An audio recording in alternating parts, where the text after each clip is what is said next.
Hello guys, আমি কোয়েনা আর কোয়েনাস dream ব্লগে সবাইকে ওয়েলকাম। আজ আমি চলে গিয়েছিলাম চাতরায় শীতলা মায়ের পুজোতে। চাতরায় শীতলা মায়ের পুজোতে অষ্টমীর দিন গেছিলাম। অষ্টমীর দিন আমি জলও ঢেলেছি পুজোতে, তারপরে মেলায় ঘুরেছি, প্রচুর মেলা ছিল। আর এইটা হচ্ছে শীতলা মায়ের পুজোয় যাই, কেননা শীতলা মায়ের পুজো যেখানে হয় চাতরায়, তো চাতরায় আমার মামার বাড়ি, সেই জন্য ওখানে গেছিলাম। গিয়ে বেশ কিছুদিন থেকেওছি। আর আমার চ্যানেলটাকে সবাই কিন্তু সাবস্ক্রাইব করে দিও, আর পাশে থাকা বেল আইকনটা প্রেস করে দিও। এখানে দেখো কত কিছু শোপিস রয়েছে, অনেক মেলা। দেখো এখানে দোলনাটা, আর এবছরের যেটা মূল আকর্ষণ, মানে যে মেন দোলনাটা এসছিল, সেটাও দেখো আমি ভিডিও করেছি।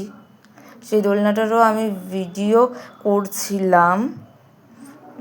এটা আমি তো ওই দোলনাটায় চড়তে পারিনি, কারণ আমি ভীষণ ভয় পাই ওই দোলনায়। আমি তো চড়তে পারবো না, কিন্তু যারা চড়েছে তাদের ভিডিওটা আমি দূর থেকে করেছি। দেখো এখানে এত ভিড় ছিল যে একটুও মানে সামনে যাওয়ার সুযোগ পাইনি, তো পিছন থেকেই ভিডিওটা করতে হয়েছে আমাকে।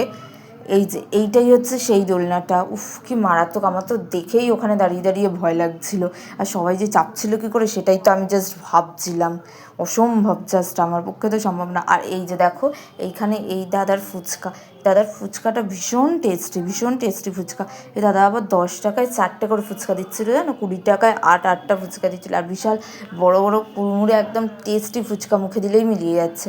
আর তারপর নবমীর দিনও গেছি, আর দশমীর দিন ঠাকুর বিসর্জনের ভিডিওটাও দেখো আমি করেছি। এই যে আমাদের রেললাইন পার হয়ে এখান দিয়ে ঠাকুর যায় গঙ্গা বিসর্জনে। আর গঙ্গা বিসর্জনের সময় এই দেখো ঠাকুরের ভিডিওটা আমি করেছি, সামনে দিয়েই করার চেষ্টা করেছি মোটামুটি।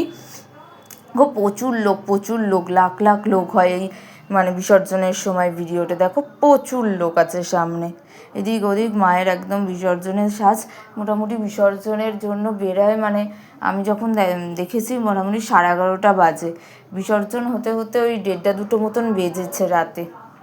বিসর্জনটা আসলে আগে আমি যখন দেখেছিলাম তখন খুব তাড়াতাড়ি হতো, এখন খুব রাতের বেলায় বিসর্জন হয়। এখন তো যেহেতু পুজো দিতে হয়, তাই জন্য বিসর্জনটা খুব